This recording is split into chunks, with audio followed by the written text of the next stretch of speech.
I'd like to recognize we are on the traditional territory of Nanaimo First Nation. Our clerk today is Ms. Sheila Gurry. And today's Special Governance and Priorities Committee will be held in accordance with the Community Charter, Council Procedure Bylaw 2018 number 7272, and Ministerial Order M192 governing open meetings during a state of emergency, and the Provincial Health Officer Order regarding mass gathering events. Therefore, members of the public are required to observe meetings virtually and not attend in person, and question period will be suspended throughout the duration of the provincial health orders in effect. And I just would also like to acknowledge for Council's benefit that this is my first time using this microphone system, so please bear with me as I try to work it out, and I will try not to cut you off. Ms. Gurry, is there any late items? No, Chair, there's no late items. Oh, Your Worship, Chair, there is the late edition of the report that was added to the addendum on Friday, which is a report regarding the procedure bylaw, which is the first item on your agenda. Sorry about that. Thank you. So we needed a motion to adopt the agenda. Councillor Bonner, Councillor Krogh, all those in favor? Or Mayor Krogh, sorry. Thank you. And then we move right on to reports. Number 5A, I believe Ms. Gurry. Thank you, Chair and Council. So before we get started and further to your opening spiel, before we talk about the procedure bylaw, which is the first item on the agenda, I just wanted to go over a little history as to how we got here today and speak to some of the ministerial orders and processes that have been put in place because of COVID-19. So as you are all aware, in March of this year, the province declared a state of emergency, a public health emergency due to COVID-19. So many local governments were scrambling initially as to how they were going to conduct their meetings, as many of their council procedure bylaws did not have the allowance of participating electronically. Those municipalities reached out to the province for help, as amending a procedure bylaw requires notifications to the public, and the time involved in that, even if it is just weeks, prevented councils from doing their business safely or at all because of the pandemic. So meetings for bylaw readings, there needs to be at least two, or there needed to be at least two, had to be done as well. And with in-person meetings not an option, it was quite a dilemma for many public bodies. However, we were okay here because our bylaw did have an allowance for electronic meetings. So the province did step up, and the first of 4 ministerial orders and accompanying guidelines allowing for electronic participation for councils and boards was put in place. The order initially allowed for 3 readings and the adoption of a bylaw to occur in a single meeting. The province did its best to accommodate virtual meetings and to allow local governments to carry on with their business. So here at the City of Nanaimo, we implemented a number of changes to the way council does its business, with safety of the public, council, and staff paramount. All of our meetings were initially held virtually except for the chair and then the acting chair. And they were set up via Zoom, and a number of other logistics were put into place to have safe meetings. With the orders changing, we changed and made adjustments along the way.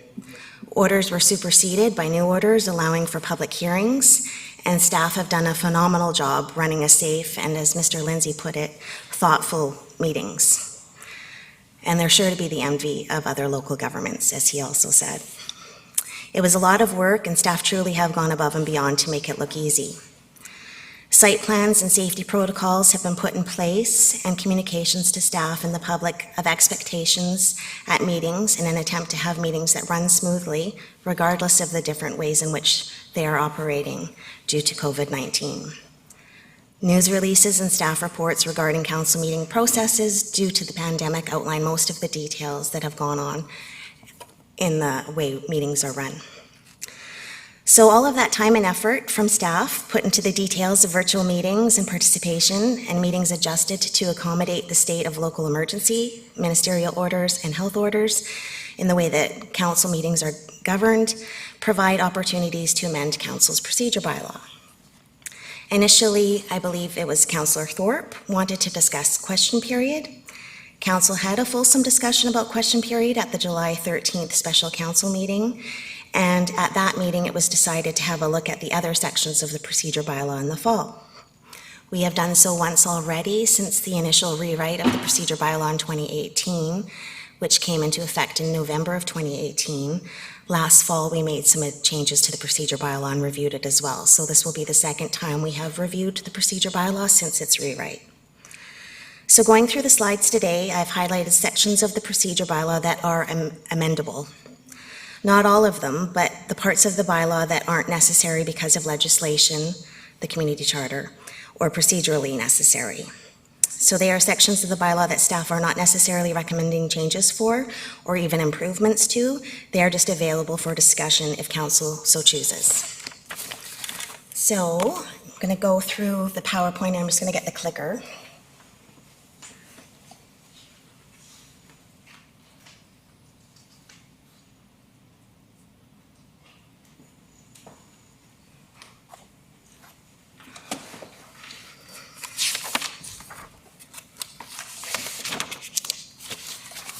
An agenda overview of the sections of the procedure bylaw, and then the further agenda items are in front of you right now. So time and locations of meetings. So council does have the option to change the time that a council meeting is held. Currently, the bylaw start time is 4:30 p.m. every the first and third Mondays of the month. And the start time of 4:30 is to proceed in camera if necessary, with the open meeting commencing at 7. If council wishes to amend the start time of a council meeting, there are some things that they should consider. The public viewing time. So most members of the public that do provide input whenever we wish to amend the procedure bylaw and this item comes up, there is a lot of input and pushback as to meetings not being held during working hours.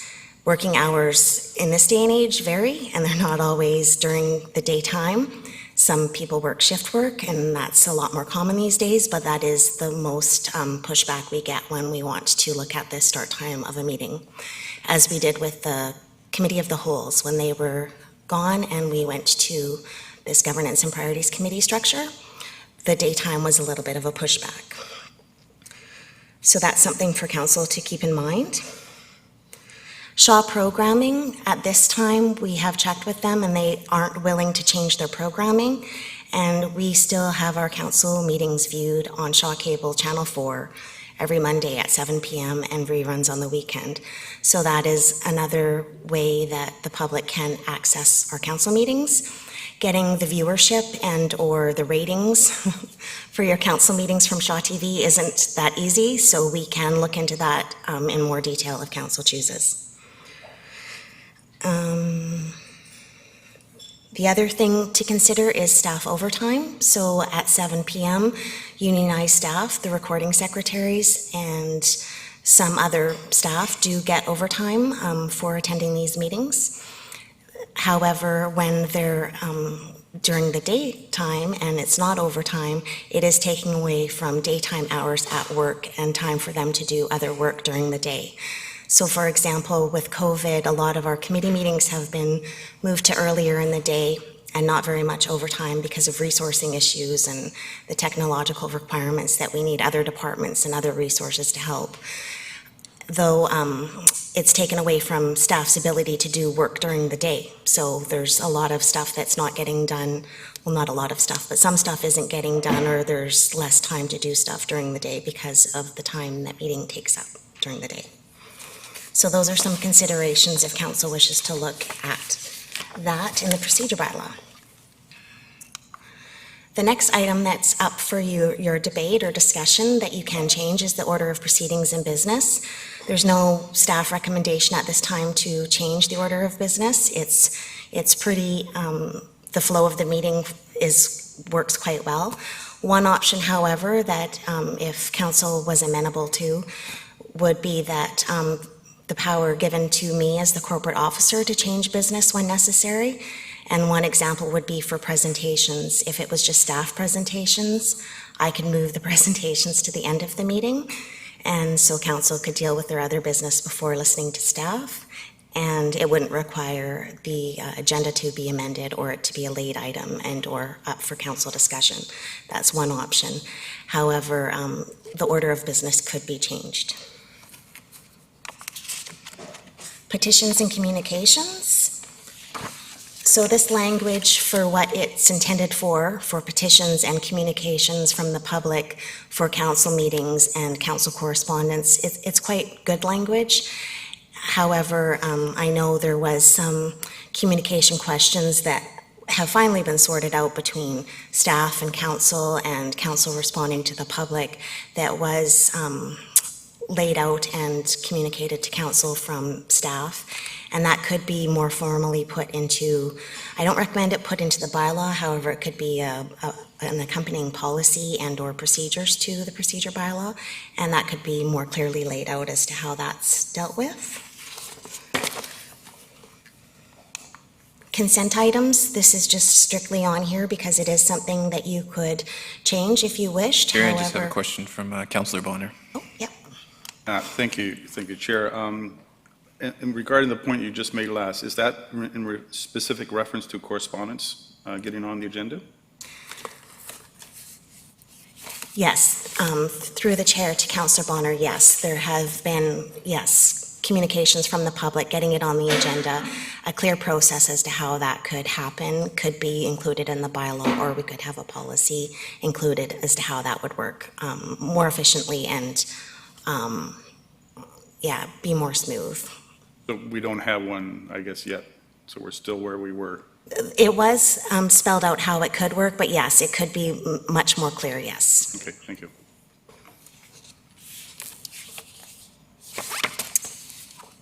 So consent items, this is strictly here because you can change it if you wish to. However, staff aren't recommending that. In fact, I'd probably recommend against it. I think it's working really well. And items are removed to be discussed and voted on separately on a regular basis and without debate. So that just happens automatically if a councillor wishes to do that. And that process won't change because that is the way the rules of governing a council meeting work. So I think that for the items that do go through under consent items, it's taken about an hour off of council meetings in the way they used to go. So I don't recommend changes. However, council may think differently. The next up for discussion for you all to have is delegations pertaining to council agenda items. So there's two types of delegations laid out in the procedure bylaw. The first is pertaining to council agenda items. This slide speaks to delegations related to agenda items. They have 5 minutes, and some items for discussion could be to change the amount of time they have, to limit the amount per item. However, that's not really recommended by staff at the time, and I think the language for this is good.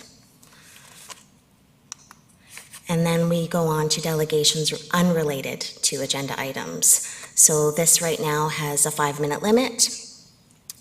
During COVID initially, this was suspended from the agenda, but with the last order, the last ministerial order that came out, and I believe in July, we had our first unrelated agenda item speaker delegation, and we had one at our last council meeting as well. So this is back on the agenda.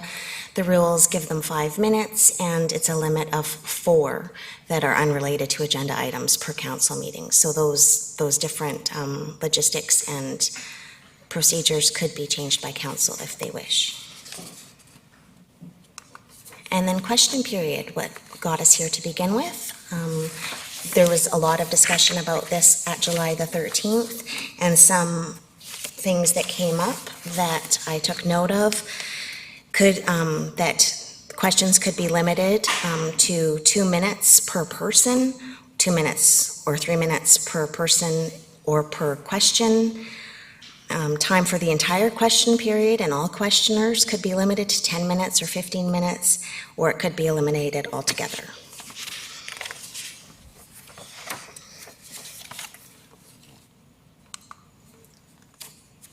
Just some more information about question period. A good point that was made during the question period conversation on July the 13th, and it leads into the next part as well and could be used for delegations, is decorum and conduct. So a point was made by Councillor Gesselbrock at July 13th that perhaps the chair of the meeting could remind the people that get up to ask questions at question period what their expectations are. And that is actually in the bylaw, and throughout the bylaw is decorum and debate has been put in there and was done in the rewrite in 2018. And that could be something that's added to the chair's script that the chair has when conducting a meeting. And it could be a reminder when question period begins, here are the rules, here's how you're to behave. And that could also assist the chair and the meetings in progressing properly. So getting on to the other is conduct and debate, minutes, public hearings. So conduct and debate, like I just said, was written into the rewrite of the procedure bylaw in 2018. And this was done in a way to try to strengthen the ability of the chair to run a meeting where the decorum and the debate was respectful and meetings didn't get out of hand.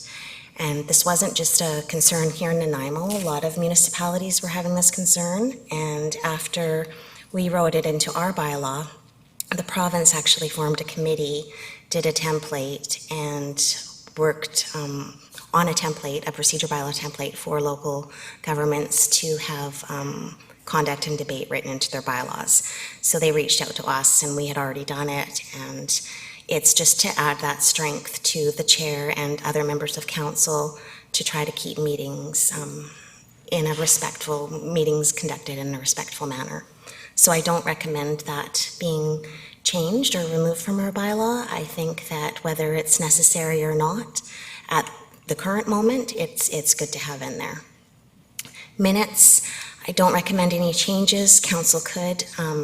There are processes as to how we take minutes, and I think over the last several years, the last 4 years, we have adjusted to contain more information in our committee minutes, and some more items of discussion have been added in there. So I think we have a really nice balance of minutes where they're not verbatim, which would take seriously like a lot more staff time, and where they're not just decision-based minutes either. They do include discussion of council during their committee or council meetings.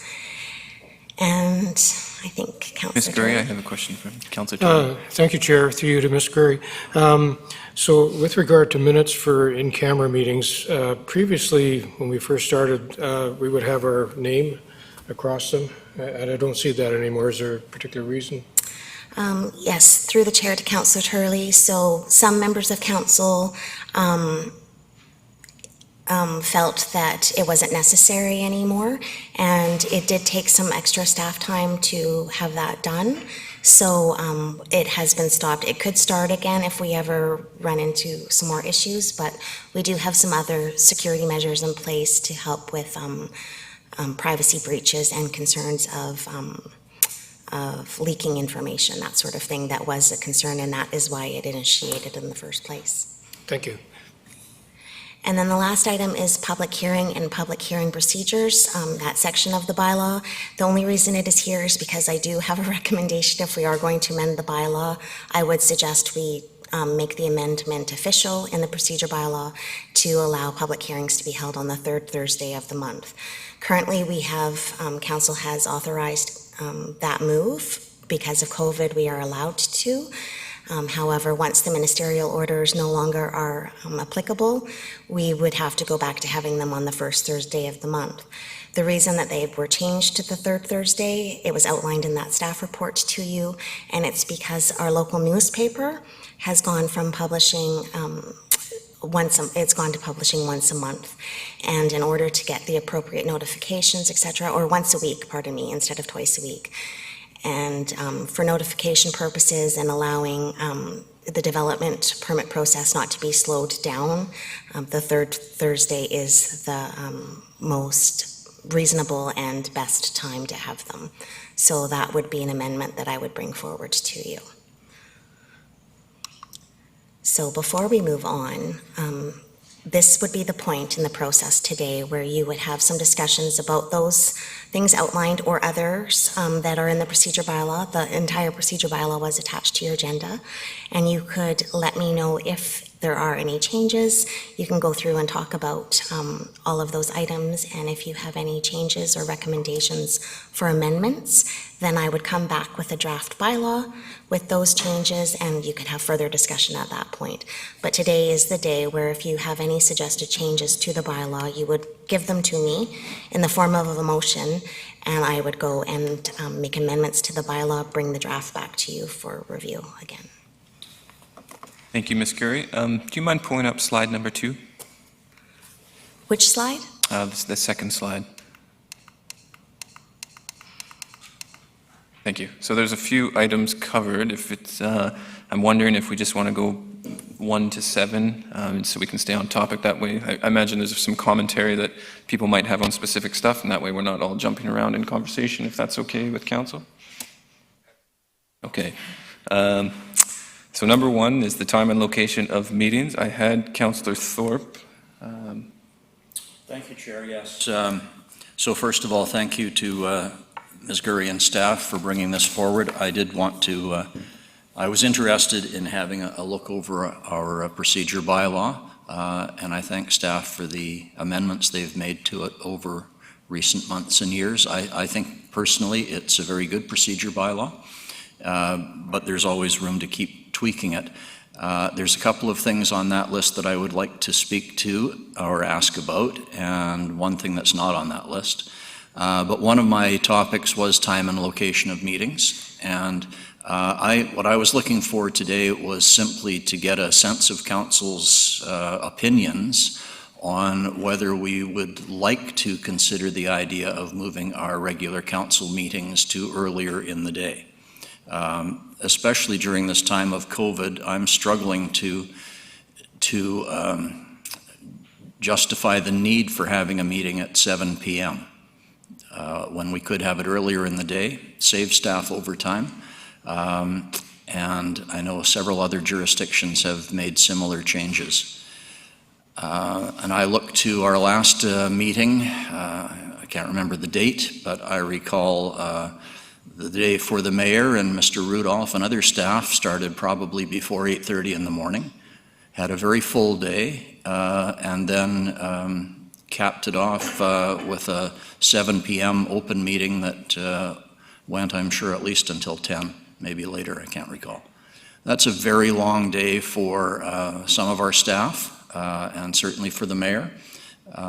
So I would just be curious in the opinion of other councillors on whether they would entertain the thought of moving to perhaps 1 p.m. in camera, 3 p.m. open type of format for council meetings. Just wanted to put it out there so people could give their opinions. Thanks. Thank you, Councillor Thorpe. I have a few names now. Councillor Bonner. Thank you, Chair. To this one point, Councillor Thorpe, I would not be in favor of such a thing, only because this is a part-time job for many of us, and that is right in the middle of a workday for those of few of us left who actually still work during the day.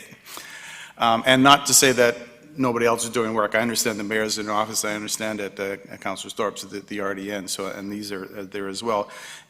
2 points is it takes out of the time during the day, because that would literally, my entire Monday afternoon would be gone at that point, which is, I don't have a problem if that's the way council wishes to go. But the other thing is the public. And I understand the public can watch this online. In addition, the public can also review it or see it online or see it the next day.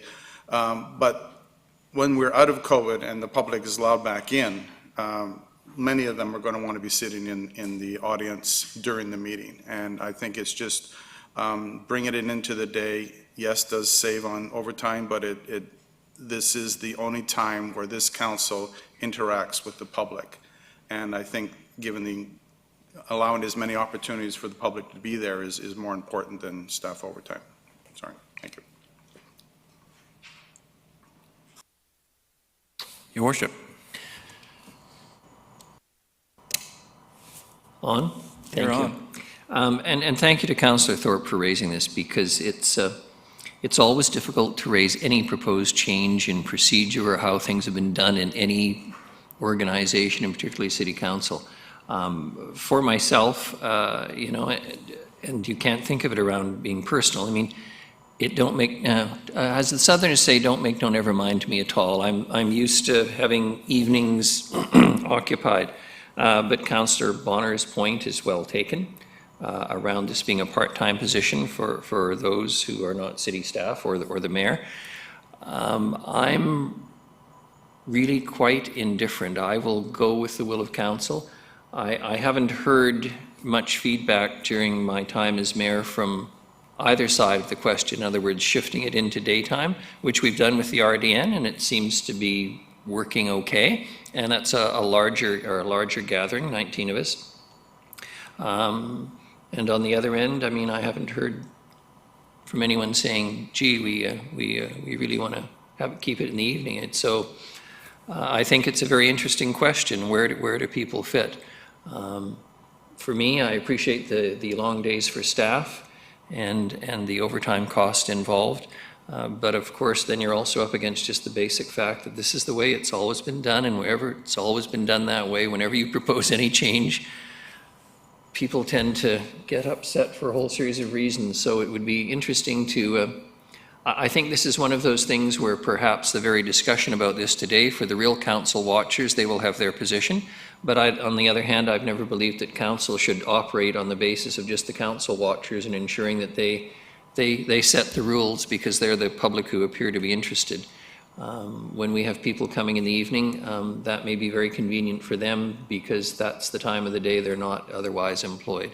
I think all of us appreciate how difficult it is to get appointments with professionals, et cetera, or even get your car fixed. And that's a daytime problem, and people seem to fit that in. But do we want to ask them to fit in, you know, their opportunity or desire to appear before council? Honestly, I really am.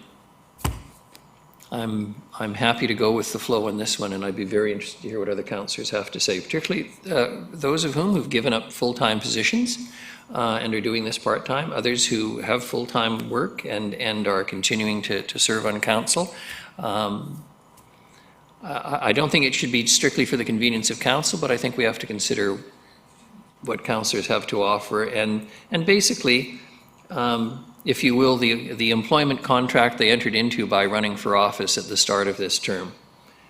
This is what we understood the meeting times to be. I don't think any of us contemplated changing meeting times, and perhaps this is one of those decisions like remuneration where we consider it, look at it, make the recommendation, and that it be for the start of the next term. Councillor Turley. Thank you, Chair. So, first of all, this is not a mountain I plan on dying on because it's, you know, whichever way, similar to Mayor Crow. The one couple of points I think are, first of all, the actual numbers as a percentage of the population that really do watch. I'm not convinced it's any more than maybe 1 or 2%. And then the other point that Councillor Bonner made with regard to it's our only opportunity for interaction with the community, I would kind of question that because of the number of emails we get. That certainly is an opportunity to interact. So it's not the only one, you know, and certainly if it means a significant reduction in costs that the city incurs with regard to overtime, then that might be a point that we should consider. So either way, I'm fine, but I think we should look at particularly the numbers that are actually watching and the costs involved. So thank you. Councillor Martman. Thank you. I'm flexible. For me personally, it's evening or day. The question that I wanted to ask was, through you to Ms. Curry, is it 6 of one and half a dozen of the other? Because you were also talking about meetings during the day take away from staff that have their daily duties and work to do to attend meetings, which, not that I would base a decision purely on the best needs of the staff, but it does play into decision-making. So which one would you say works best? Thank you, Chair. Through you to Councillor Martman. I don't have a fully educated answer on that yet. I have some preliminary numbers that have come up because of COVID. So because of COVID, we have had a lot more daytime meetings, and I think it's the third week of every month now with the finance and audit back up and running. It's quite a crazy week in my department. However, in August, early August, I met with all the different sections of my department, and we talked about doing things differently and more efficiently, and how can we get more of our project work done that we haven't had the time to. And my staff did provide me some hours, and in July, which was a busy month, and I think it was a busy month last year as well, so it like I said, these are preliminary numbers, and I would need some more investigation time to be sure, but a difference of something around 40 hours to 122 hours of daytime work doing meetings in July compared to other months. So the point made to me was we don't have time to do other stuff besides meeting work. So if it's all during the day and the meetings are all done during the day, that doesn't allow them time to do anything besides meeting work so far. So I can't honestly give you that answer and have it be what you base your decision on.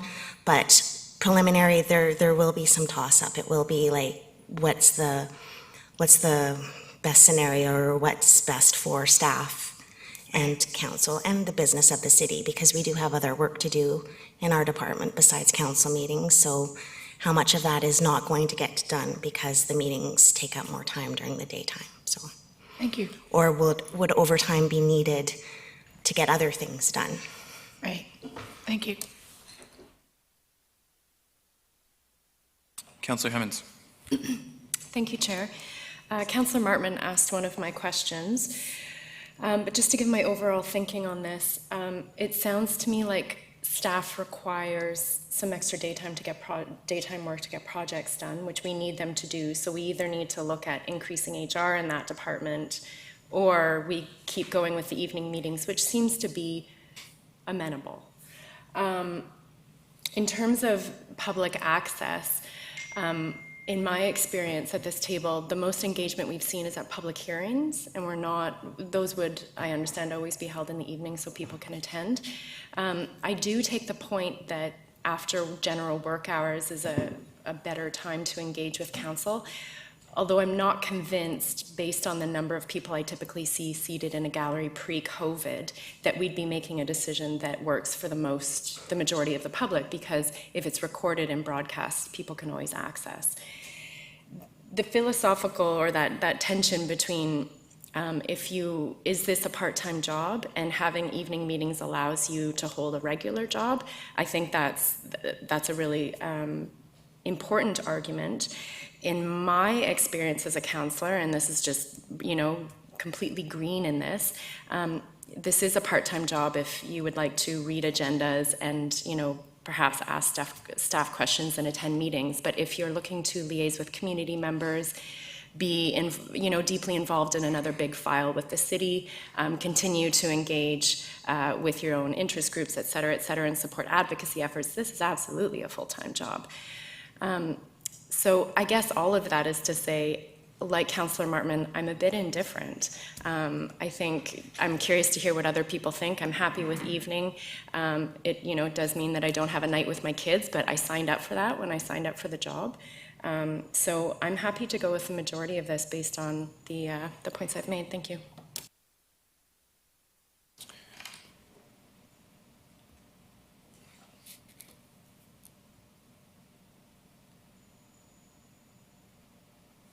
I'm trying to find you, Councillor Gesselbrock. Sorry, I might have double tapped. I just get anxious sometimes. I think your mic is on. I don't see your name on here, so I'm just trying to... Armstrong. I'm on. Okay. Thank you, Chair.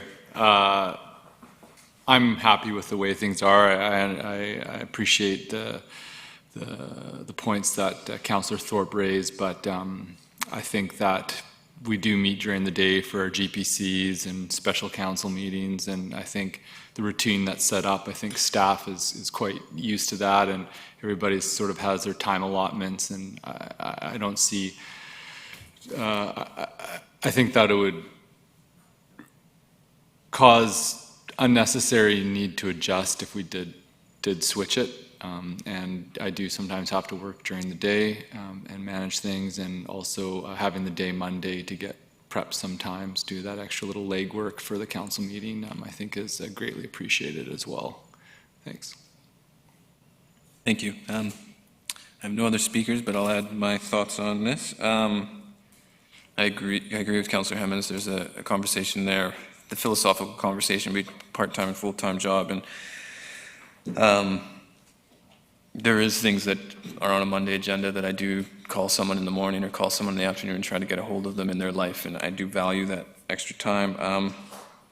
Speaking personally, I know in COVID, during COVID anyways, the shift in the RDN meetings and the shift of some of the city committee meetings to daytime has been highly problematic for myself in terms of scheduling with kids when daycare was canceled and stuff like that. So, that's my personal circumstance, but the sudden shift was really hard when you've developed schedules, and it was forced upon us, so everybody adjusted. But, and I do, this might sound a little cheesy, but I think there's something important in the ritual of when a council meeting is held, and so I'm sort of more attached to setting a time for that rather than, whether it's a GPC, it can be in the evening, it can be in the afternoon, but I like that idea of the 7 p.m. Monday night consistent. I think whether people are attend or not, you're trying to carve out time because you're saying that we want as many people to be able to attend because we view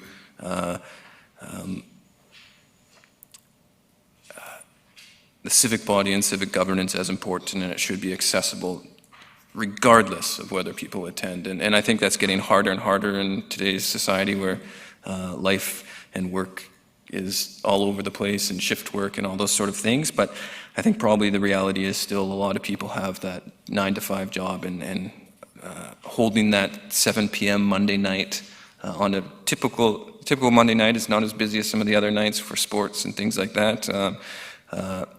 I think that's important. So my preference would be to hold it. I have Councillor Thorpe and Councillor Bonner.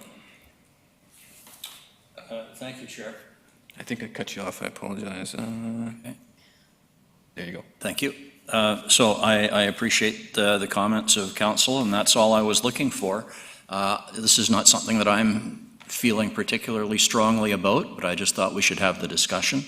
And I'm quite happy to maintain the status quo in this regard. And I don't see a bunch of people jumping up eagerly to want to change. So that's fine as far as I'm concerned, and I appreciate the rationale given. And I know that there's a number of people, certainly in my demographic, that enjoy the Monday night Shaw broadcasts, although I continually hear that this council is not as entertaining as the previous one. But anyway, thanks for the conversation, and I'm good with that.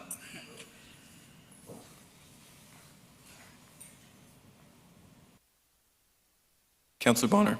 Thank you, Chair, and thank you, Councillor Thorpe, for bringing this up.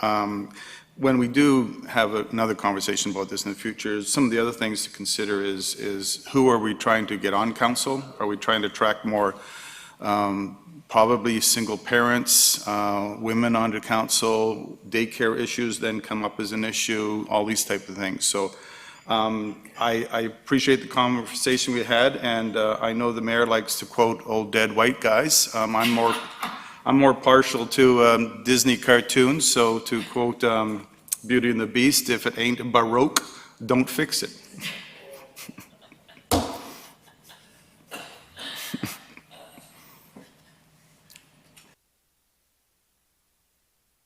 All right, on that note, I have no other speakers on the speakers list, and no motion or proposed motion. So unless there is someone wanting to get one out, we're going to move on to number 2, which would be order of proceedings and of proceedings and business. Is there anyone that would like to talk about this?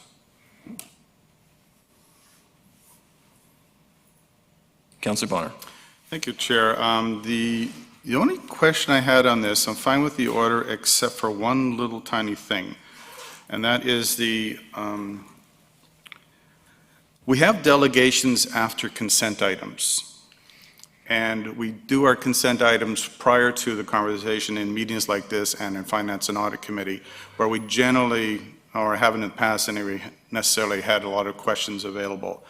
So, so this would be an opportunity for people to for delegations to speak on something that happens to be in the consent items, but we've already voted on it. So I'm wondering if we should put delegations right after presentations and then have consent items, because it's quite possible that due to some more information coming forward, we may wish to pull something from the consent items. So that was my.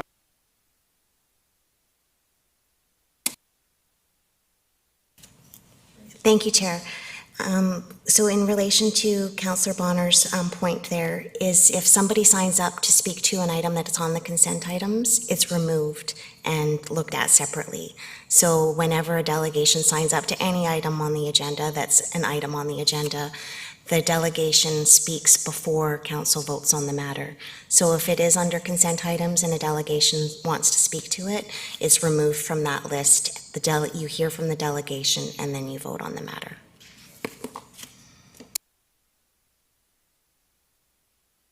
Anything else on this item?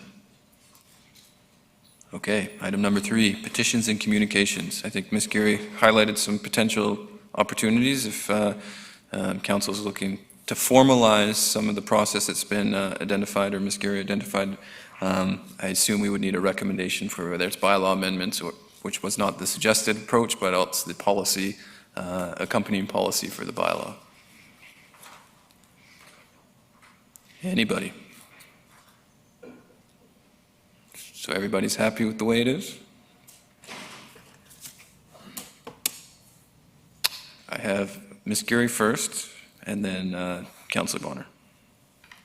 Thank you, Chair. Unless Councillor Bonner does have a motion that he would like to make, staff could just proceed with making it a procedure, sharing it with council to see if they're okay with that as well. So, but I'll let Councillor Bonner speak. It seems like the path that we are on, but Councillor Bonner? Oh, no, that's fine. I was going to suggest going down that path. All I'm asking for is more rules, just so I know exactly what lane I'm supposed to stay in. Because I've strayed out of it enough already, and you guys probably want this more than I do. All right. So I don't believe we need a motion, correct, Ms. Geary? All right. Number 4, consent items. Any item there that someone wishes to raise to discuss? Seeing none. Delegations. Everybody's happy with the way delegations are currently handled? Councillor Turley. Thank you, Chair. Mine is more of a question of staff that I'm sure Ms. Gurry can answer. I get a little confused with regard to the timing of when delegations have to apply to appear between a council meeting and, for example, a GPC. Are they the same, or are there different rules for each type of meeting? Ms. Gurry. Thank you, Chair. So through you to Councillor Turley, it's the same for GPC and a council meeting. GPCs, we don't allow delegations unrelated to agenda items, so that's the one main difference between meeting types. So a delegation can speak at a council meeting, a GPC meeting, a committee meeting. However, the item for most of those meetings needs to be related to an agenda type topic. They do have until the 11 a.m. or in a case where it's a committee meeting and it's a different day, then it would be 2 business days before the meeting at 11 a.m. to sign up. And that's so we can provide an addendum, like an amended agenda, to go out to the public and then be on it. So for a Monday meeting, they have until 11 a.m. on the Friday before that Monday to sign up to be a delegation. So if I could just, my memory, which I know is not good, told me that at one time it was Thursday was in my mind. I don't know if that was that changed from Friday. Yes, you are correct. That was changed last year when we amended the bylaw. So you were right at one point. Thank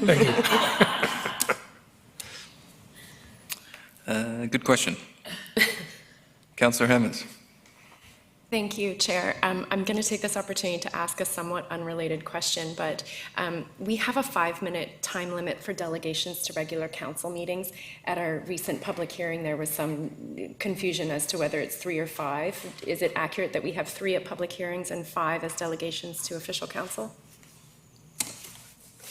So Chair, through you to Councillor Hemmons, the chair of a public hearing has slightly different rules, and as long as they're stated at the start of that public hearing, they can change that. So at the public hearing you had last Thursday evening, because of the amount of speakers, the chair believed it best to set a 3-minute limit, which is in the right of the chair to do, as long as it's done at the start of the meeting and everybody is aware of it. So they were allotted 3 minutes, just to enable you to get through the speakers, not to have to adjourn or recess the public hearing to do another day like we've had to once before. So to try to get through that public hearing in one setting, the chair set the time limit to 3 minutes at the start of the meeting, which the chair can do for a public hearing. It's slightly different than a council meeting. The chair could not do that for a council meeting because it is set out in the procedure bylaw, so it is slightly different for a public hearing. Councillor Martman. Thank you. Following up on that then, because somebody commented about on our website, it said 5 minutes. So when it comes to our website, if they're going to public hearings, does it state it may be 3 minutes or it may be 5? Because some people prepare and time themselves, right? Thank you, Chair. Through you to Councillor Martman. We could clear up that language a bit, but it is within the rules and the law for the chair to change that. And for somebody that had prepared for 5 minutes, they could get up again. So there was nothing to prevent speakers from coming up more than once to have 3, 6, 9, 12, 15 minutes, as long as it was continually something new information. So it wasn't a repeat of what they had already talked about. So I think it would be helpful, however we could clear that up on the website, that, be prepared if there are numerous speakers, you may be limited to 3 minutes for each time, et cetera, et cetera. Yes, and we are currently going to update our public hearing policy, which will help clear some of that up. It was written in 1994 by, I think maybe then planner Mr. Lindsay, and updated in 2005. So it's quite outdated, and so that's one of the policies that will be first to clean up, and we will ensure that that's made clear there. Thank you. Once a planner, always a planner, no matter how hard you try to get away from it. I have no other speakers on with respect to question period, delegations. I imagine there will be some, I see Ian's hand twitching, some conversation on question period, so looks like Councillor Turley beat you to it though. So we'll go to Jim. Pretty quick.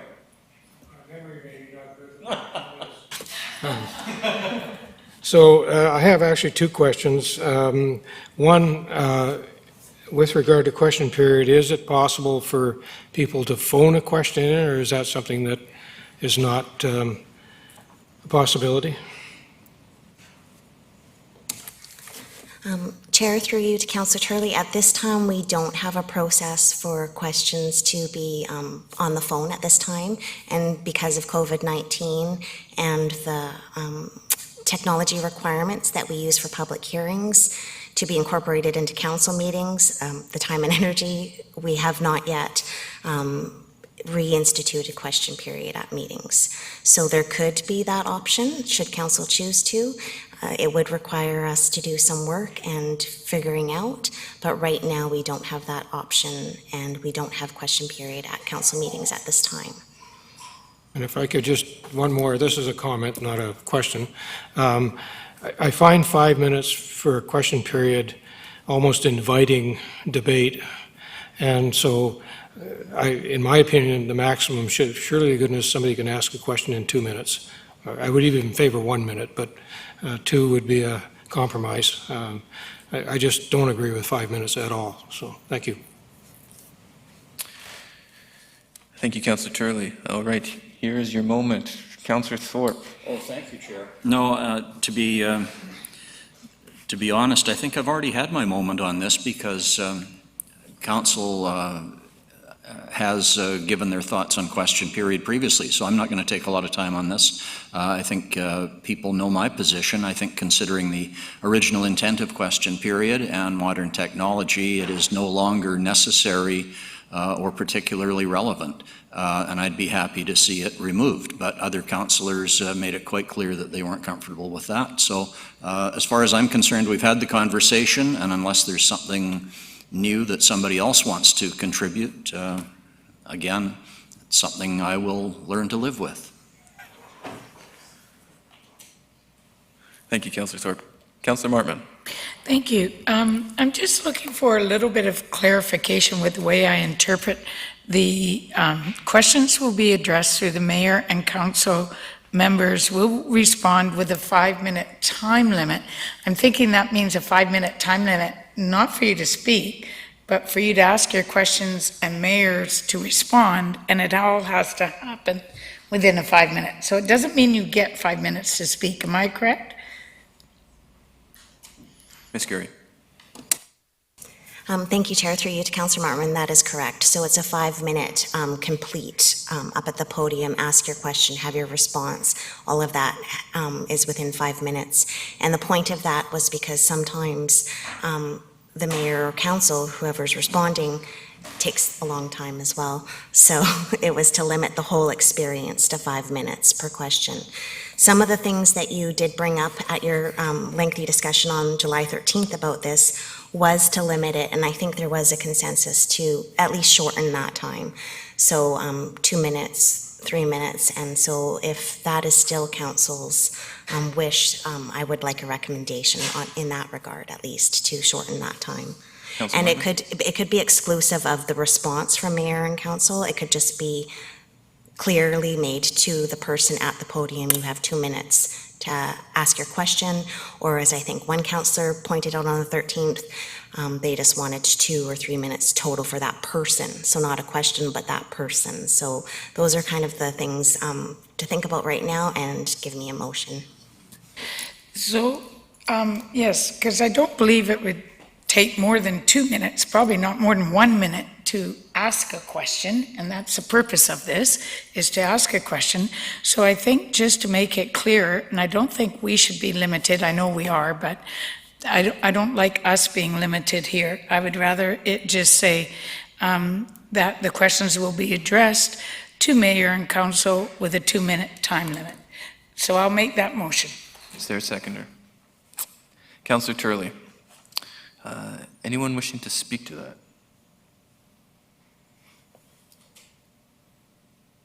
Turned yourself up, but I can get you back on. Your worship.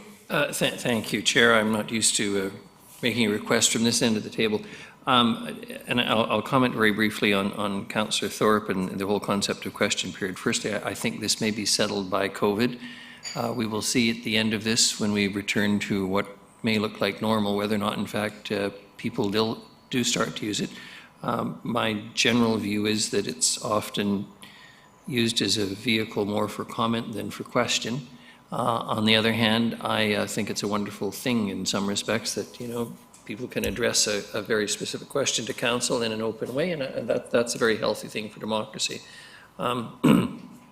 And given that I can be the most verbose member of this council, notwithstanding that, I am inclined to agree with Councillor Martman's motion to try and limit this a little bit, so that if there is a volume of questions, they will get heard, and if there isn't, it won't make any difference. It just means people will get home earlier and we'll cut back in the overtime.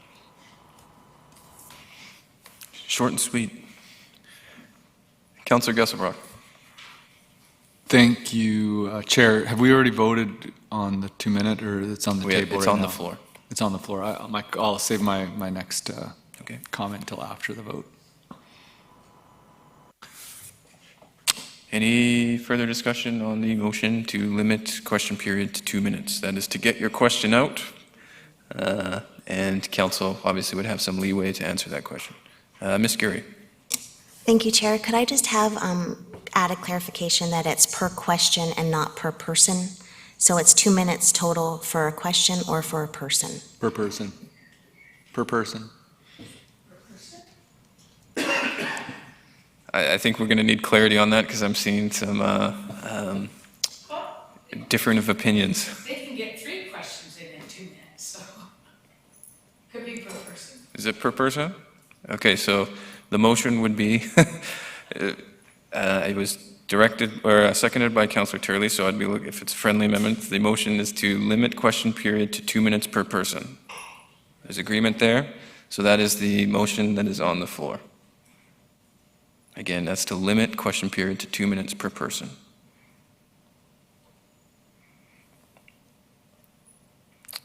Ms. Carey? No, okay. Well, I have a few names here. Councillor Bonner. Maybe amended. Thank you, Chair. I wasn't planning on speaking to this because I was looking forward to a rousing debate with Councillor Thorpe over there, who just is a nice guy this morning. So, but I do have a problem with that one, only because one of the problems is it's hard to regulate it. Because a person could come up and ask a question for, 47 seconds, sit down, and everybody does their answers. 2 more people come up, and that person comes back up again, at which point you have to remember how many seconds they were up the last time so that you can make sure they don't go over 120. And they may sit down, and then another question may come up based on the answers that are coming up to here. So it's one of these things that doesn't seem to be broke, right? Like, we have question periods in the past, and everybody was quite fine. Question period got way out of hand in previous councils, but it has never really been an issue with us. We've never had meetings go long because of question periods. They've lasted 15 minutes at the most, generally. So I think 2 minutes per question would be my more of favor on this one, because I just don't think you can police the other one the other way. Good. Councillor Hemmons. Thank you, Chair. I'm with Councillor Bonner on this. I think 2 minutes per person. We're looking for a solution to a problem we haven't identified or agreed upon. So I think question period is fine as it is. If we were having issues, it would be a different thing, but we're in search of a problem with this one, I think. Your Worship. Thank you very much. I'm inclined to agree with Councillor Bonner and Councillor Hemmons on this one, notwithstanding what Councillor Martin was driving at. I think that trying to limit it per person is problematic. And in fairness, on a heavy agenda, I could see an intelligent person wanting to ask a great deal more than what could become, how shall I say, properly asked and appropriately answered in a 2 minute stretch. So again, if it ain't bust, don't fix it.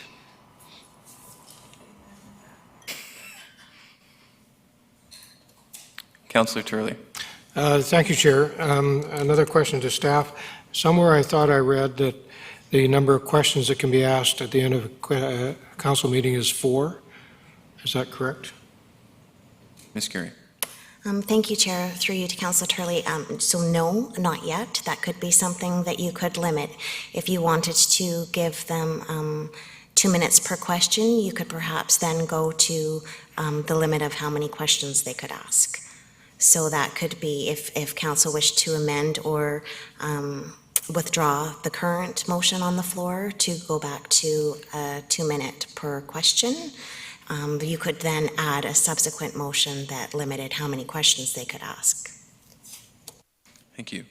No more speakers on the list, but Councillor Martin, did you? Can I make a friendly amendment back to per question rather than per person? If there's agreement from Councillor Turley. Okay, so getting a little over, I would have, why don't we withdraw and just put a new motion on the floor, if that's. Okay. Okay, so withdrawn and then so the new motion. Yeah, remember, the motion is questions will be addressed through the mayor and council with a 2 minute time limit per question. Is there a seconder? Councillor Bonner. So the motion is to limit question period to 2 minutes per question asked.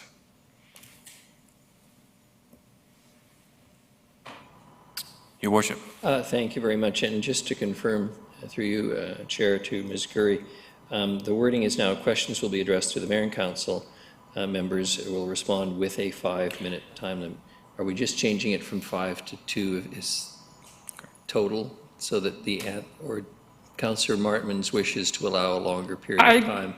I took out the word respond, so it was strictly about the person asking the question and no limitations put on how we respond, when we respond, is strictly to address the speaker. Ms. Curry. Thank you. That is my understanding as well, Chair, through you to Mayor Krogh, that it would be 2 minutes, and the wording is slightly been adjusted to say that questions will be addressed to Mayor and Council with a 2-minute time limit per question. So the 2 minutes isn't for the question and response, or it's 2 minutes for the person to ask the question. Okay, so the motion is council period will be limited. A person will have 2 minutes to ask a question, and there would be no limitation on council's answer to that person. I'm going to go to Councillor Gesselbrock, cognizant that we've probably spent more time debating this morning than the entire sum of questions and question period in the last year. Call the question. I still have some on the list here, so did you wish to speak to it or not? Get it. Councillor Hemmons. Thank you. I'd like to propose that 2.31 remain as it is. 3.2 is where we embed the 2-minute time limit, if that's what council wishes to do, because it's actually I think we're messing with 2 different points in 2 different concepts. The first concept, 23.1, is solid. 23.2 is what we want to add the 2 minutes into if we're looking to speak to delegations. Thank you. I have Mr. Rudolph. Yes, Mr. Chair. It's not uncommon for municipalities to, if they implement a policy like this, to have a companion policy about the number of questions you can ask. There could be an unintended consequence of reducing the amount of time an individual has per question, but then those same individuals seeking to get more audience time with council by expanding the number of questions they're asking. And it's possible that could be some. So I don't know if you agree there's a correlation on that. We did have one question period, I think it was earlier this year, where the individual asked over half a dozen questions on a lot of items on the agenda.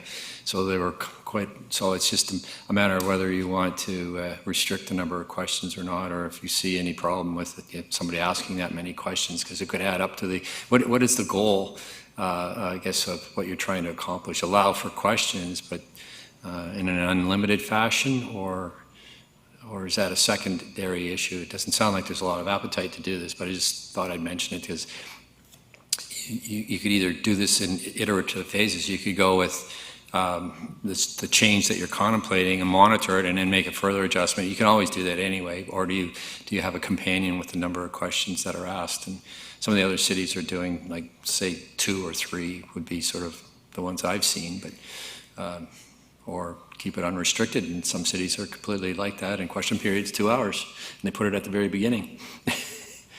So there's really no right or wrong, it's just what your preference is. Councillor Martman. Thank you. When I put forth the motion, it was because in previous question periods and that, most people are very respectful, most people are sticking to the agenda. But once in a while, you get people that like to do a 5-minute speech instead of a question. And so the intent or the goal of changing this, and I agree with Councillor Hemmons, maybe 23.1 is solid, with limiting the 5-minute conversation altogether with answer and response. But I'm trying to get it out there so that the public doesn't think they can give a 5-minute speech, but instead are actually being concise and thinking about how they're going to present to council and what the question is going to be asked in a succinct manner. So perhaps, and not wanting to have this a lengthy conversation, but perhaps I'll withdraw that again and not change 23.1, but make an attempt to make it clear on 23.2, or Ms. Gurry. Please, Ms. Gurry. Thank you, Chair. Before withdrawing this motion, I think I could probably make it a little bit simpler. What I was saying during my presentation, and I think it was Councillor Gesselbrock that brought this up during the July 13th conversation about the question period challenges, the ones that have occurred are the ones that get up to make statements and or to not ask questions, and for those questions to not be related to agenda items, which is actually all spelled out in the procedure bylaw already. So if the chair has it in their script to speak to okay, questioners, before you come up to the podium, here are the rules. And that is added to the script prior to every question period. Having your motion as it stands to 3 minutes, or was it 2 minutes? 2 minutes. So having the current motion that was on the floor without being withdrawn to 2 minutes and that script added could be a good start for now, and we could always look at further changes. But just to make it more simple, I think the changes you've proposed are a really good start, plus adding that decorum and conduct into the script, which is already in the bylaw, but just having the chair have that tool available to remind them before they ask their questions what those are. If Councillor Hemmons, and I think is going to ask the question here, as it is 11:30 and we still have agenda ahead of us. Thank you, Chair. I will not be supporting this motion. I think, again, this is a solution looking for a problem. In terms of limiting folks, we're really debating 3 minutes here. And I don't think we need to change policy because some in the community take it upon themselves to give us a 5-minute speech. I think some of that interplay is what democracy is about, and I don't support any changes made to this when we haven't even defined a problem. So thank you. Thank you. I will not be voting in favor of it either. My opinion of this has shifted over the 2 years, and I'm now of the belief that the length of question period and the type of questions being asked is inversely proportional to the, let's not say inversely. The type of questions and the length of question period is linked to the type of council meeting being run and how it is being conducted and the behaviors present. So I'm not convinced that we have a problem anymore, and if it ever became a problem, I think I would be much more inclined to dedicate staff resources, even minor, to making such a bylaw change. All those in favor? Okay, Councillor Thorpe, Councillor Gesselbrock, Councillor Turley, and Councillor Martman in favor, and those opposed. Myself, Councillor Bonner, Mayor Krogh, and Councillor Hemmons. So on a tie, that motion is defeated. Any others related to question period? Got to just comment. Yes. I think it's important that whoever's chairing the meeting lay down the rules beforehand and just lay down the law if people, before. So people have the expectation, and if people aren't following it, we won't have a problem. Thank you. Less organic, more rigid. That's what we're hearing? All right. Okay, so we have this other category. I believe Councillor Thorpe had something? Yes, Chair. I did want to raise something else, and possibly this could be a topic for a future GPC, but I'm interested in having Council revisit our thoughts regarding council committees. And we took advice from George Cuff, most of whose advice I usually agree with, but he did tell us it was stuff to chew on, not necessarily to swallow. We've moved to a GPC, which I think basically is working well. We eliminated most of our council committees and started over. We formed a couple of very useful task forces, but those have an end date.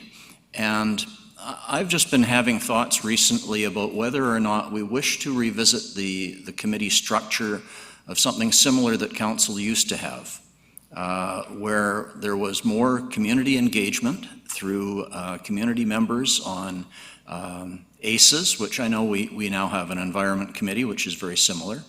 But also we had Safer Nanaimo committee or Public Safety committee, which we no longer have. The Culture and Heritage committee, which I thought was very useful. And of course, Parks and Recreation committee. where topics related to those areas would come to committee level. Committee would discuss, possibly make recommendations, and bring those forward to council. I felt that having those committees provided a chance for members of our community to get engaged with local government, to become familiar with governance and how meetings are run, and to have a say in some important topics. We've tried to streamline things, and I think by doing that, we've reaped some benefits, but I also wonder if we haven't lost something. And so again, I'm curious to know what other councillors think about that, or I put it out there so that they can start to think about it, and perhaps we can have a future conversation. Do we want to go back somewhat to committee structures that we used to have, or are we happy with our new format? Thank you.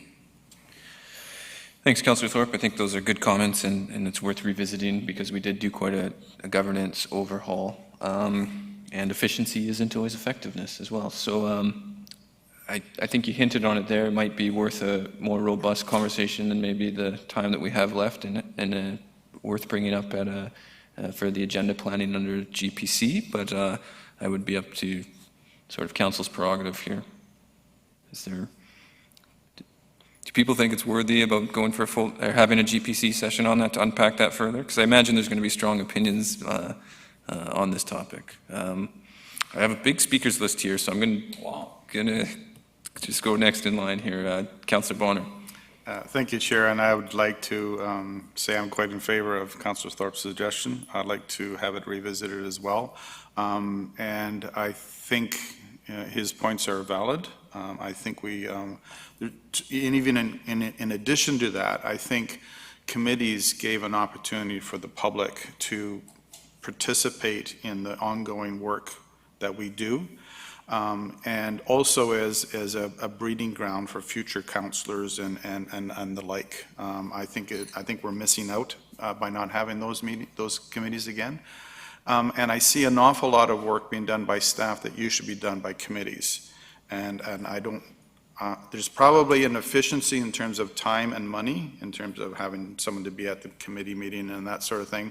But I just think some of those decisions should be made more clearly, I think, at committee levels.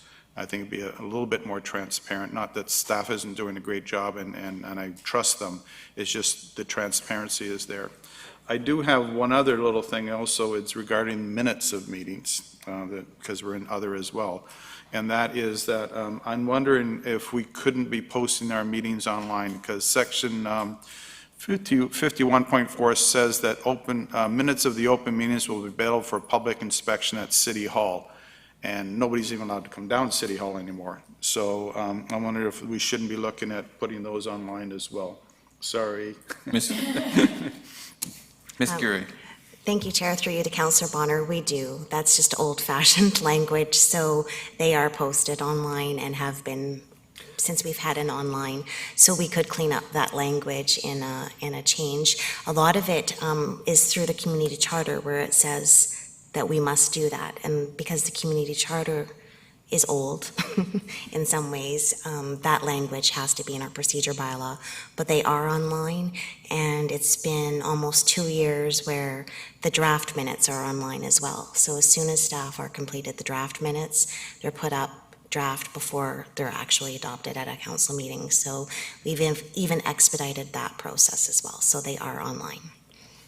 Further to that, if I may, I agree that, you know, some things are archaic in the way they're written. Somebody even sent me a picture of something called a newspaper today. It was really weird. Anyway, digitally they sent it to me.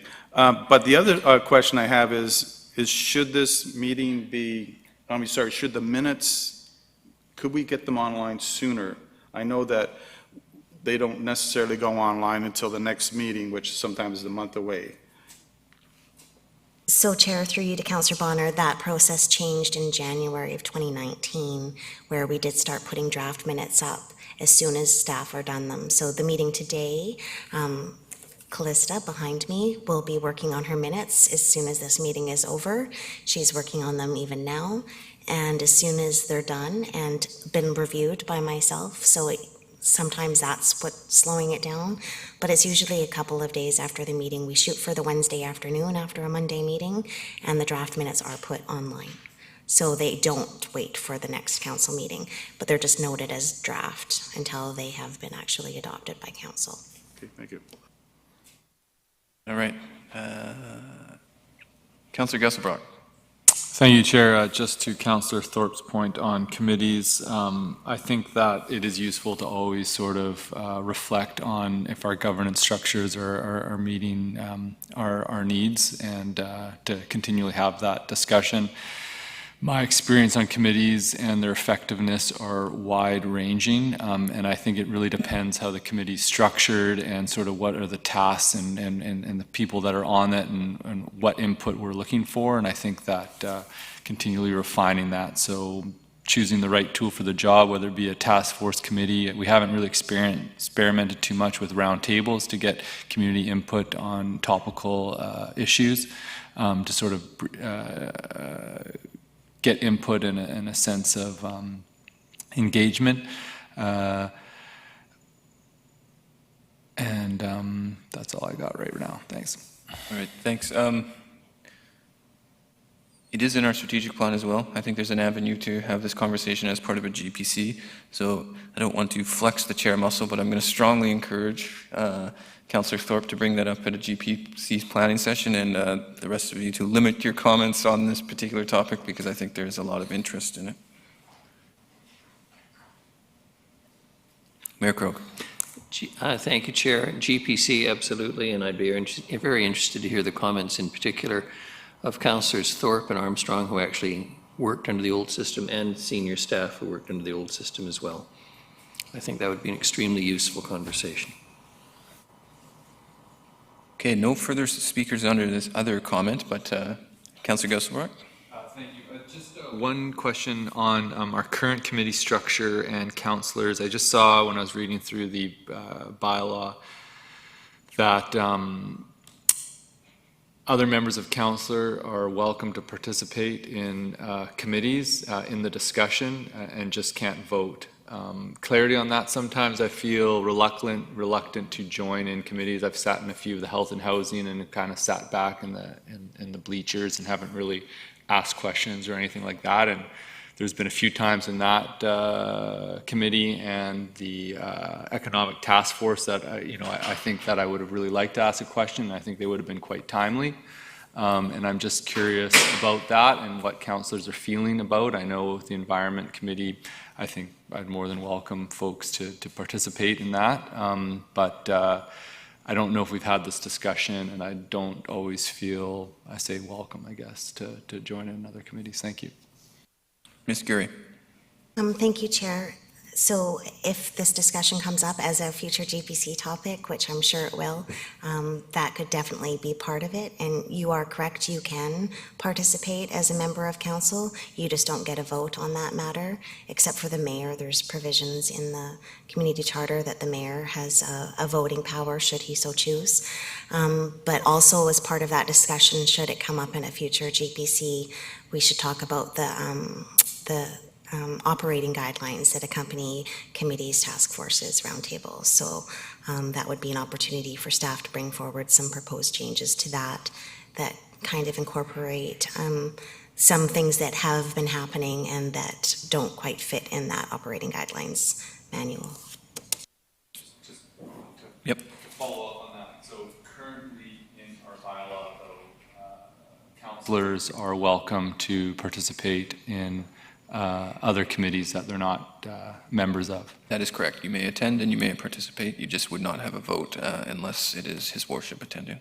Okay, and in terms of like seating arrangement, like say for example, it's all right for us to sit at, I mean, we're meeting on Zoom right now anyhow, but say like in the SARC, if there's space, available, do we sit in the audience or do we sit at the table or?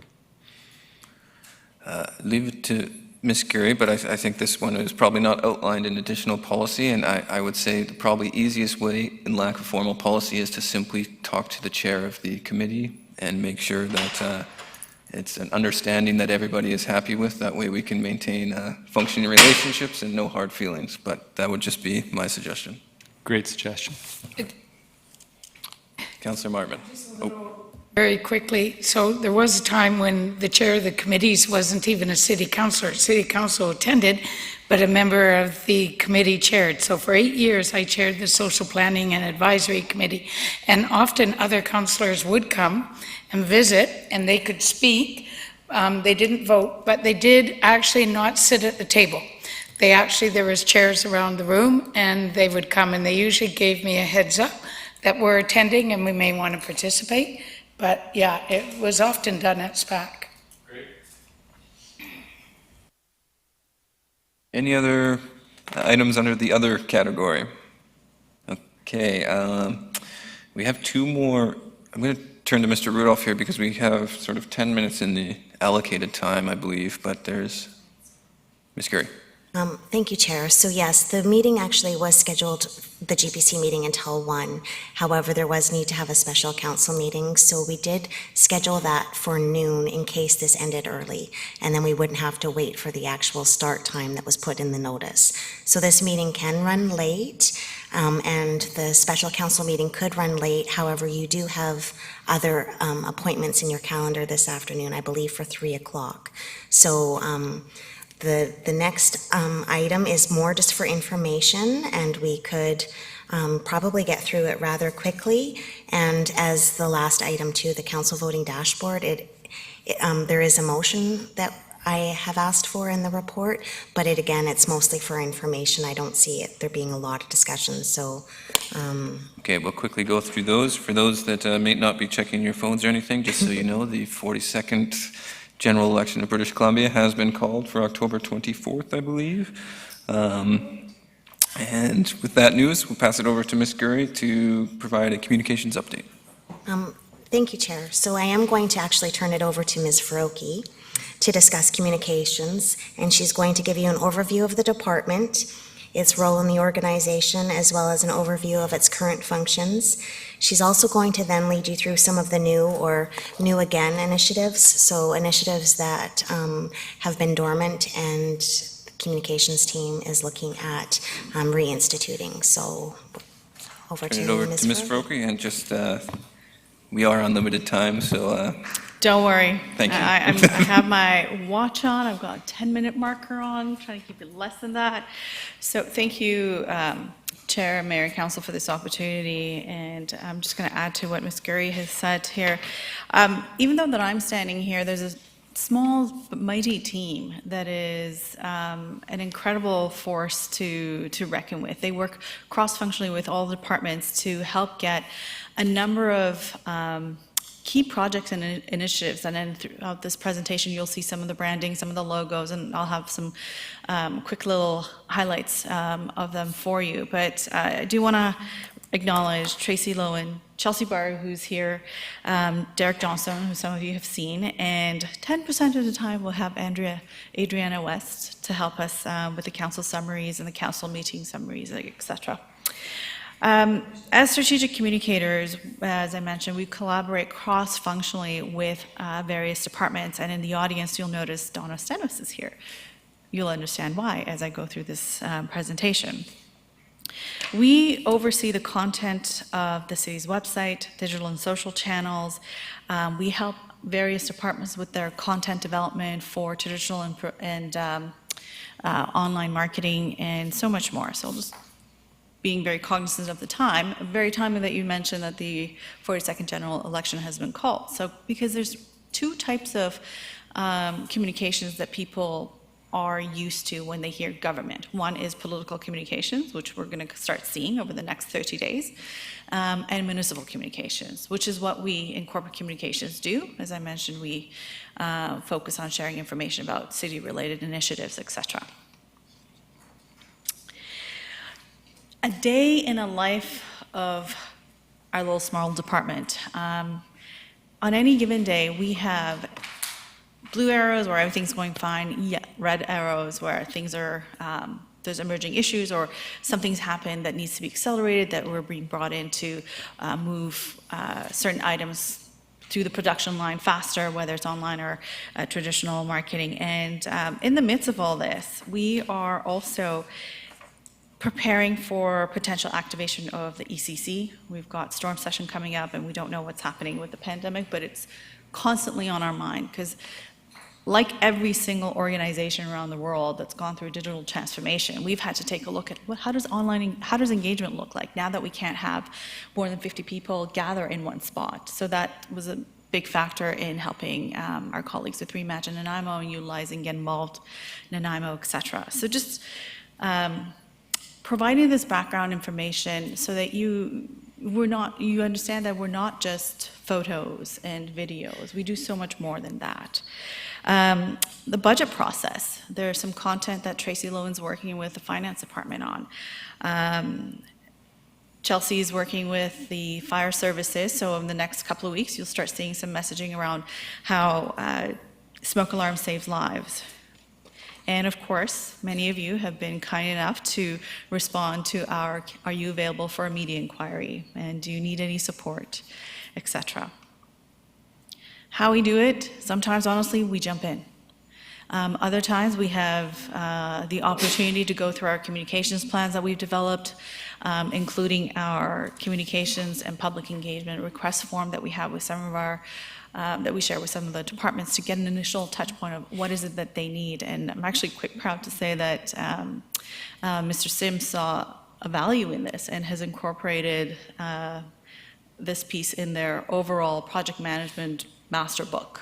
So I'm really looking forward to fleshing that out and helping project managers and just everyone across the city who's going to be using the PMB book to really help understand how important comms is and bringing them in to help with the strategy and like the engagement and et cetera that is going to be required.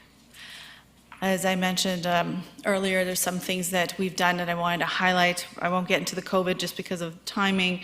I believe you all know the communications that we've done with that. We launched Get Involved Nanaimo. In particular, I'll just pause on this for a bit to chat because we knew that not everyone feels comfortable standing in front of others sharing their viewpoint. Not everyone feels comfortable sharing how they feel online on social media, various chat rooms or platforms because of the intense dialogue and passionate discussion that occurs. So we went with Bang the Table and launched this platform to allow those who have access to email you on a regular basis, have something to say, to have a safe platform where they can do it, share their feedback, share their ideas in a respectful manner, and know that there's terms and use that is there to help create a safe and welcoming environment. We've also been looking at ways to aggregate key information that's happening across the city, whether it's from Parks and Rec or Public Works or even the culture team. So where do we go and provide this information in a one-stop shop that people can easily access the information? This is our city's website. It essentially acts as our digital archive, corporate archive of what all the information that is there for the people, from whether it's like minutes to agenda meetings to what's happening with the garbage collection, et cetera, et cetera. And we work with each department's website publishers for their content development needs, and sometimes based on their capacity, we'll jump in and like help them with updating and or creating certain pages. Now this one, I'm sure you guys recognize these very handsome and lovely people, and I really want to take an opportunity to thank you all for carving time out of your schedules to be available to do these videos, because they really help the public understand that these plans, some of them, it's by the charter that you need to have them done every 5 to 10 years based on demographic growth and potential needs of the community. So we're excited to continue to roll them out and share them on other platforms. We launched Instagram thanks to Chelsea Barr saying we need to be on Instagram. That's where our demographic is moving from, so we can catch them on Facebook and Instagram, and particularly the 20 to 45 your age group. And over the last couple of months, we really noticed that IG, Instagram, TV is being used a lot more, and it's probably because you're actually able to share full video. So we're able to take the videos of the reopenings for the social center or snippets of, or actually your full videos of Reimagine Nanaimo, and take a screenshot of a part of that video and turn it into a production on Instagram and reaching more and more people that way. We're also utilizing stories where it's a feature where people who don't have that much time, but they just want to see something like 3 seconds. Again, I've talked about banging the table, so I'll move through it.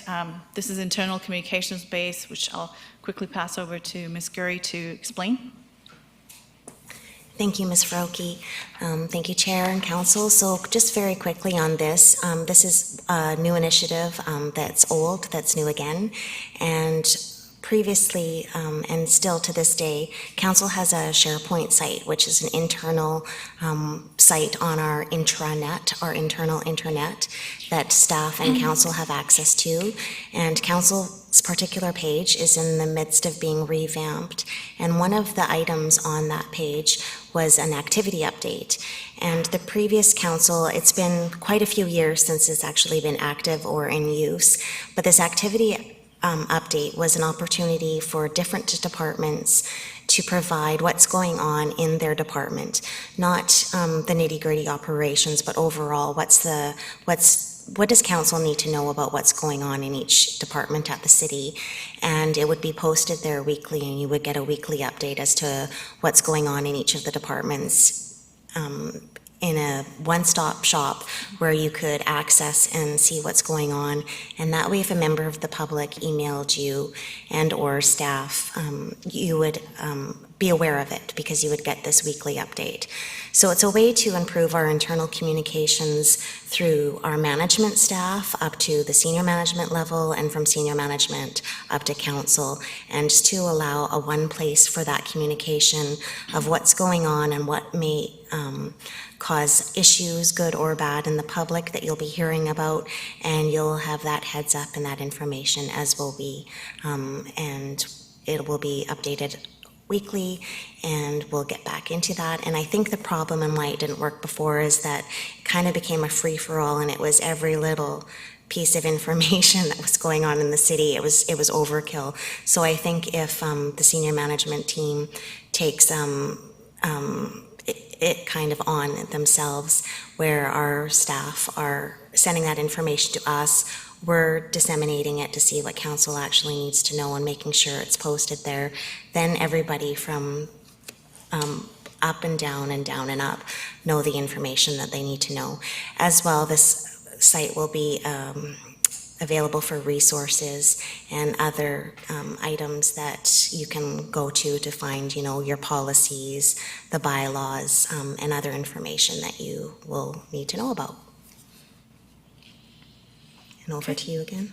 Thank you, Ms. Gurry. So, You'll have to turn yourself on, but Councillor Gesselbrock.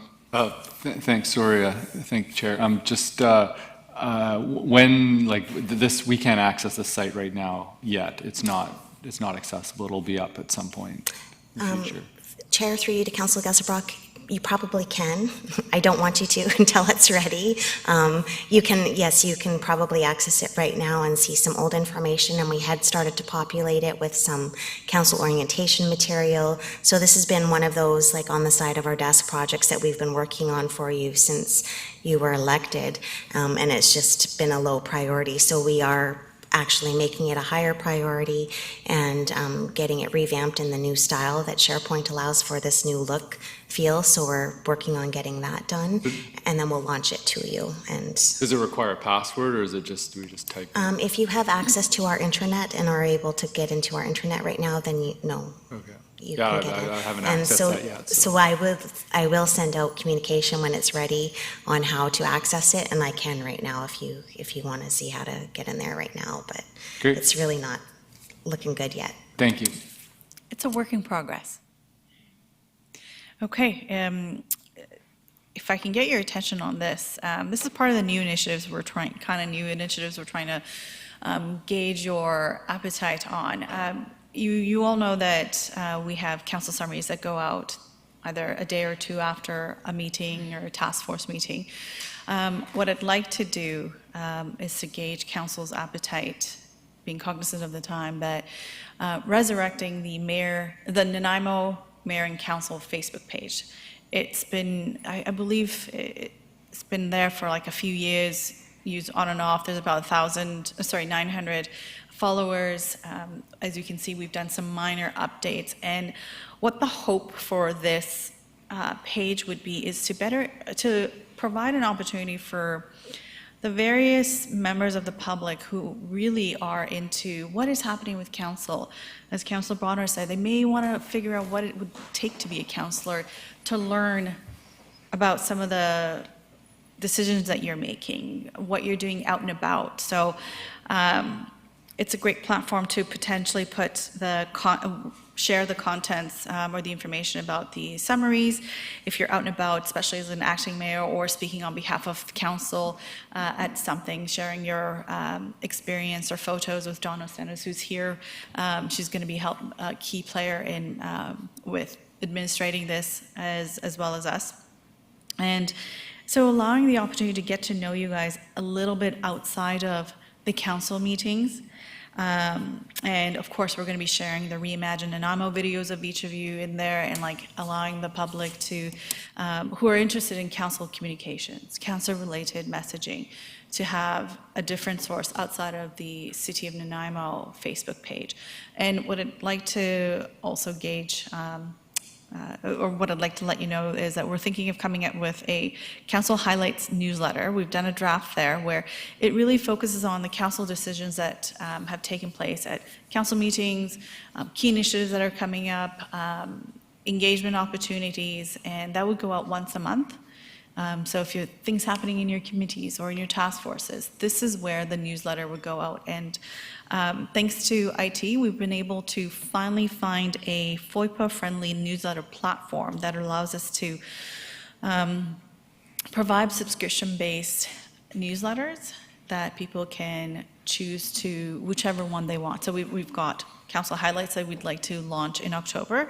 We've got My Nanaimo this week that's going to transform over from the blog to the subscription-based site, and Love Arts Nanaimo, which was previously Cultural Heritage newsletter, and of course the Parks and Rec newsletter. So those are all going to go onto this new platform, allowing people to get the information that they want right at their fingertips when it's sent out.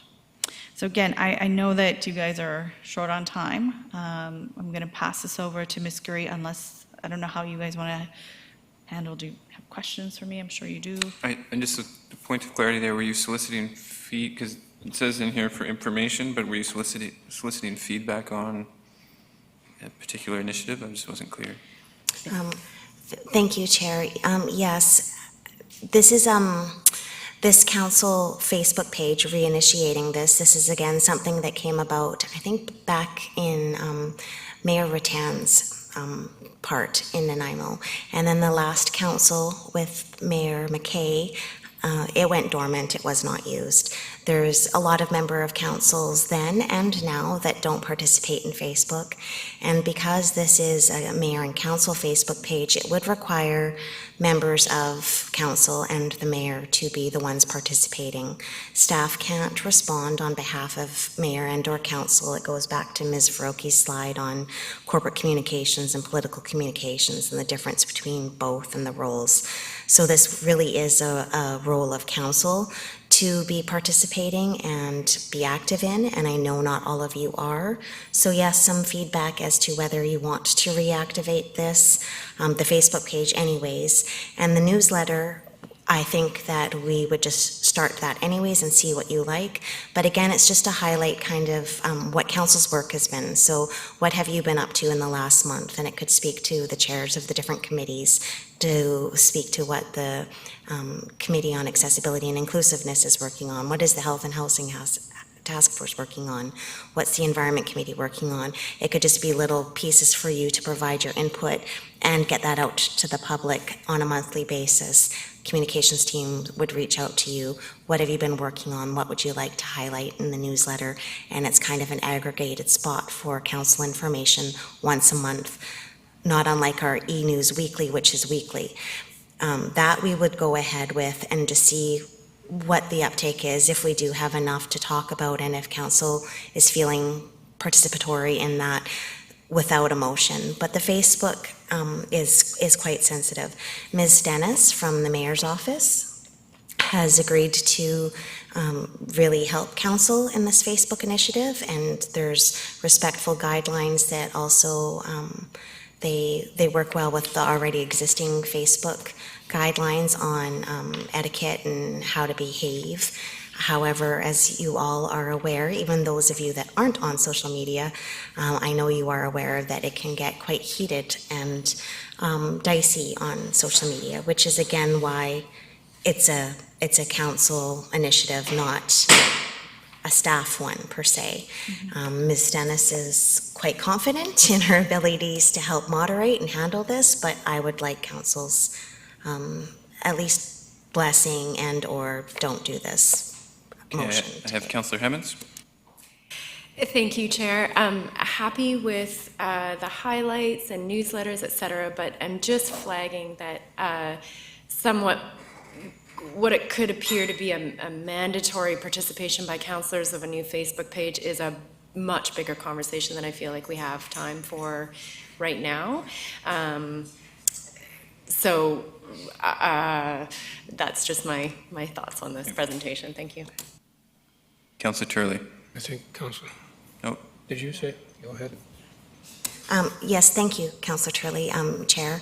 I just, in the light of time and the weight of this conversation, it could be something we could do a report on and let you know all the ins and outs of this and come back to council for a decision on at a different time. Go ahead with the newsletter unless council says otherwise, and come back with more information and more time for you to discuss the Facebook piece. Okay, Councillor Turley. Yes, thank you, Chair. The only question I would have on this, well, I've got several, but one for today, is what the rules are around posts from residents as opposed to what we're putting up there, because there are some groups that have specific rules as to what can be posted and what can't, and I'm assuming there would be here, but I don't know what the ramifications are with regard to if somebody is offside, so. Thank you. Ms. Brokey. I can answer that. So through the chair to Councillor Turley, Facebook has its own terms of use and references, and as Ms. Gurry mentioned, so do we. We have a social media rule that we do apply, and we have been applying every few couple of times a month where needed be. And so that's part of what communications and Ms. Dennis would be doing, is monitoring and saying, we appreciate that this is a passionate discussion. Please be mindful of the social media terms and policies, and depending on how some of the things Facebook already hides and we don't even see, because they've got their own processes of dealing with those certain language and certain things. And then we just rely on our social media policies, and even from everything from hiding to deleting to eventually banning that individual from the Facebook page, because, yeah. Thank you. Councillor Bonner. Thank you, Chair. From someone who dabbles on Facebook from time to time, I would like to see this conversation take place. I don't realize we don't have enough time tonight. I do realize that the mayor doesn't as much. I don't mind speaking on his behalf if everybody's fine with that. So, and I'm I'm a bit perturbed that I'm no longer old enough for Instagram, so I'm going to have to cancel my account. You're never too old. Thank you, Councillor Bonner. I actually do think this warrants quite a bit further discussion. As someone that uses Facebook, I could just pretty much say I have zero interest in participating in this. There is already so much competition for time. And I would really also want to see how all these different things start to fit in. We have Mine and IMO, we have all the engagement processes around the plan, Facebook page, and additional newsletter. I think we probably need to unpack and see how all these fit together, but that's just, and what is the intention, because engagement fatigue is a very, very real thing, and we're not the only people competing for people's engagement. So cognizant of time, and that just being my opinion, I hope we do have a chance to sort of unpack the overall strategy. Ms. Frokie. Yeah. I think that's probably it, Chair, unless you have any other comments, questions about the going forward with the newsletter and the e-newsletter for council, and we will come back and discuss Facebook at another time with some more information on that. Councillor Kesselbrock. Thank you, Chair. I just want to say I really appreciate the intention of figuring out how to get the word out of what's going on in the city and all the different manners, and look forward to future discussion on figuring out sort of what, refining what the best strategy is. So thank you. You're welcome.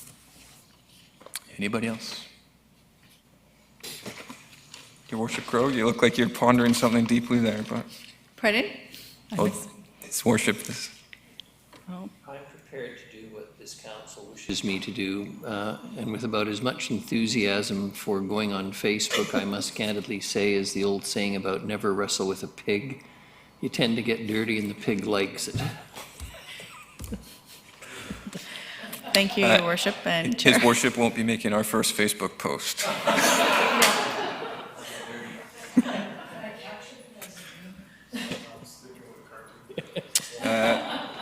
Ms. Gurry, the last one here, the council dashboard. It's a shame Councillor Armstrong's not here as the originator of this initiative, but if you could give us a briefing, please.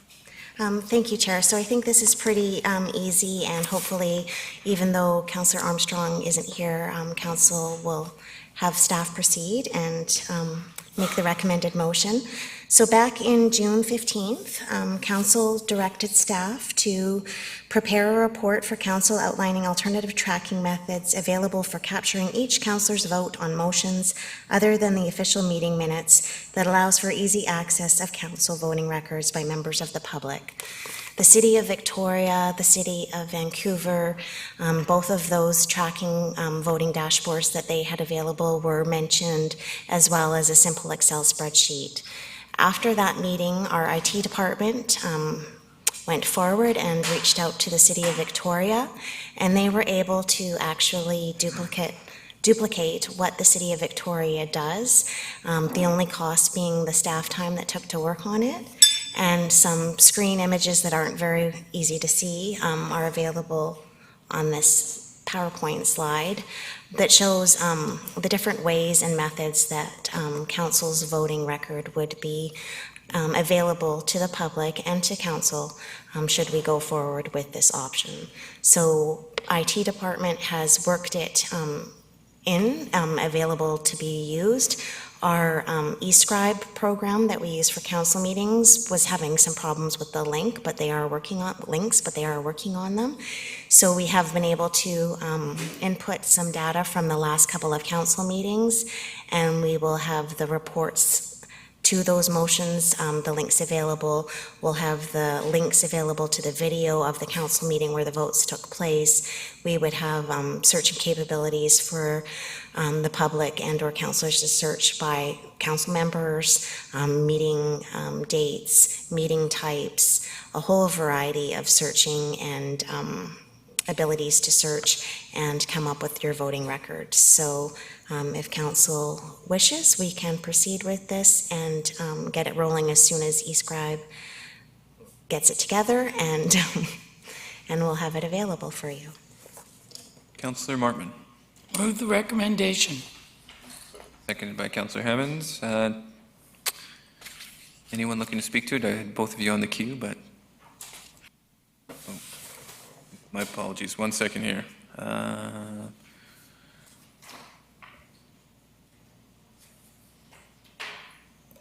Councillor Hammonds?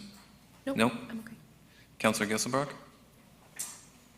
Thank you, Chair. Just a question to staff. So does it basically link the vote to the staff report? Like, is it in a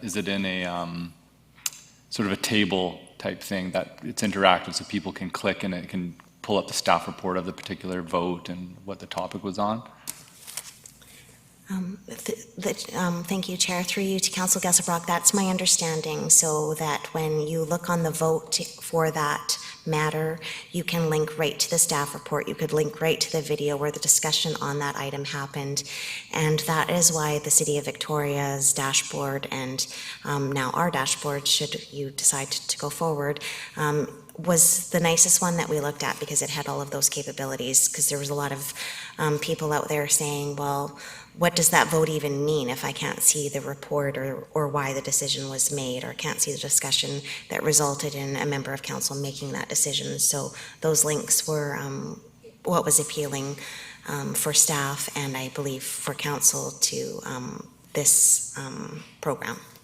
Just to follow up, that is very cool, and I think this actually, I think, really enhances public transparency and engagement on the actual business of council. And after watching these social media sort of back ends, it'd be very interesting if you ran an AI on our votes, and you could probably profile exactly what everybody's like and where that would go. But thank you for the work on this. This is great. I think that AI might have the problem computing that Councillor Thorpe and Councillor Bonner have been agreeing so much lately. Councillor Thorpe. Thank you, Chair. I'm sorry, did Councillor Markman? Okay, thank you. So for the dashboard record, I will support the motion. And I want to make it clear that I'm always happy to justify how I vote on any issue, and people are always welcome to ask me to explain or justify. So that's fine. This is okay. I'm pleased to hear about the links, because for me, what's more important than the bottom line of voting yay or nay is the discussion and the rationale. And quite honestly, I struggle to feel that the cost and staff time involved in this make it worthwhile. However, it's an element of transparency. I get that. I'm also not swayed by the motion that we want to copy what the City of Victoria does, because quite often I don't. However, like I say, despite those misgivings, I'll support this. Thank you. Thank you, Councillor Thorpe. Seeing no other speakers to the motion, we'll call the question. All those in favor? None opposed. All right. Moving on, we have nothing under environment, economic health, community wellness, or livability. We do have agenda planning, but I'm just wondering here with time. Ms. Gary. Yes, thank you, Chair. So on, I believe it's the last item on your agenda, it's page, because of the time we have today. If I can just turn council's attention to page 54 of their original agenda. It shows today's meeting. October 5th is scheduled Arts and Culture. October 26th, Sanitation Review. And they're not limited to just those items alone. And then ahead, there's a lot of to be announced. But what I could suggest is on October 5th, we know it's going to be Arts and Culture for sure that day, and it is a GPC meeting day. On that day, we could put some time aside to look at agenda planning for the rest of the meetings for the year. There will be, I think, 4 or 5 more meetings after today for the remainder of the year. So some time spent at the next GPC talking about the plans for those meetings for the remainder of the year. I think some real time set aside to talk about that would be. I think that's very wise, and just some of the discussion today with Councillor Thorpe's motion and some flushing out some of these other topics, I would probably say we need an hour or two to maybe unpack that. I don't think we need a motion for that. We can leave that to you folks to sort of set aside that agenda. Yes, I'll set that aside, and I'll also add committees and that whole, yes, to the list as well, and that discussion could happen at the next meeting. Well, I think we agreed upon previously discussion. having formal motions to get things on this, so sticking with that practice, I'm just wondering if we can just hold off on that and we can bring, Councillor Thorpe has one idea, others might have some other things that they want to see onto this list, and we can all bring them to that session and, put them on the list via motion. That sounds good. Thank you, Chair. Okay. Other than that, no other business. Motion for adjournment. Councillor Bonner, seconded by Councillor Turley. All those in favor? Thank you, everyone.